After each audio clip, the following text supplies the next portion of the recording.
नमस्ते जी, मेरा नाम गायत्री शर्मा है और आज मैं मेरे सपनों के भारत पर बात करूंगी। तो आप लोग को पता ही होगा श्री माखनलाल चतुर्वेदी जी की लिखी कविता पुष्प की अभिलाषा। तो उसमें एक फूल की चाह होती है कि वो किसी देव के सिर पर उसको भोग नहीं लगना, किसी के देव पर भोग नहीं लगना, उसे किसी के गहनों में नहीं रहना, जब बल्कि उसको उन वीरों के पथ पर जाना है जहाँ से वो वीर गुजरते हैं और हमारे भारत को सुरक्षित करते हैं।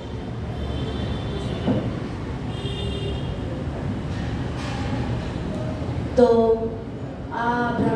ब्रह्मणो ब्रह्मवचसी जायताम् आराष्ट्रे राजन्यः शूर ईशव्योतिव्याधि महारथो जायताम् दोक्ति देनुवोडानर्वानाशु शक्ति पुरन्दियोषा जिष्णुरतेष्ठा सवेयो युवास्य यजमानस्य वीरो जायताम् निकामे नः पर्जन्यो वसतु फलवत्यो न औषधय पचयन्तां योगक्षेमो नः कल्पताम्।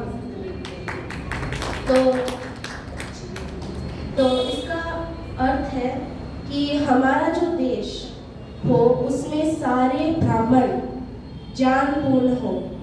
अब यहाँ पे ब्राह्मण का मतलब कोई समुदाय या जाति नहीं, बल्कि वे लोग हैं जो अज्ञान को नष्ट करते हैं और ज्ञान का विद्या की वृद्धि करते हैं और अविद्या का नाश करते हैं। और जो भी ब्राह्मण मतलब हमारे शिक्षक भी ब्राह्मण ही कहलाते हैं, क्योंकि वो हमें विद्या देते हैं, अच्छी विद्या देते हैं। तो वो पूरे विद्या से परिपूर्ण हो और अब जब सारे ब्राह्मण विद्यापूर्ण होंगे तो ऊंच नीच अंधविश्वास इन सब अविद्या का नाश हो जाएगा और सब सुखद रहेंगे। फिर इस मंत्र में बताया गया है कि हमारे सैनिक बलपूर्ण हो और तेजपूर्ण हो, वे वीरता से शत्रुओं का नाश करें और हमारे देश के पेड़ पौधे फल फूल लदे लदे हो। अगर हम अच्छा भोजन और अच्छे फल खाएंगे तो फिर हम स्वस्थ रहेंगे, हमें खाना सही समय पर मिलेगा। और फिर इसमें सबसे महत्वपूर्ण बात कही गई है नारी के बारे में। हमारे देश की नारियां भी बहुत बलपूर्ण और तेजपूर्ण होनी चाहिए। नारी ही इतनी बलपूर्ण और वीर होगी तो इस देश का बच्चा व्यक्ति अपने आप को बचाने में एकदम शक्तिशाली रहेगा। और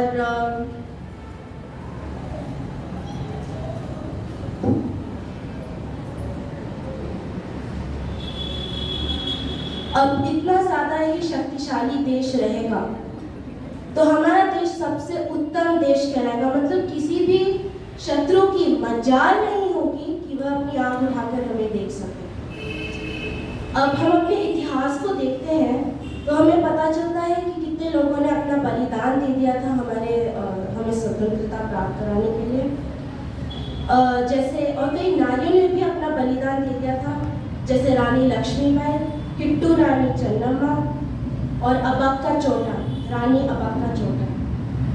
अभी भी अगर लोग ऐसे ही तेजपूर्ण, बलपूर्ण और शौर्य होंगे फिर तो हमारा देश आप सोच ही सकते हैं कितना शक्तिशाली, कितना एकदम उत्तम देश, श्रेष्ठ देश होगा। सब अपना बलिदान देने के लिए तैयार होंगे। अब भारत श्रेष्ठ क्यों कहलाएगा? क्योंकि अगर देश है तो हम हैं और अगर हम हैं तो देश है।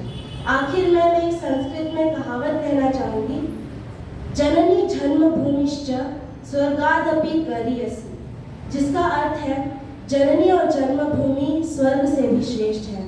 धन्यवाद। जय हिंद।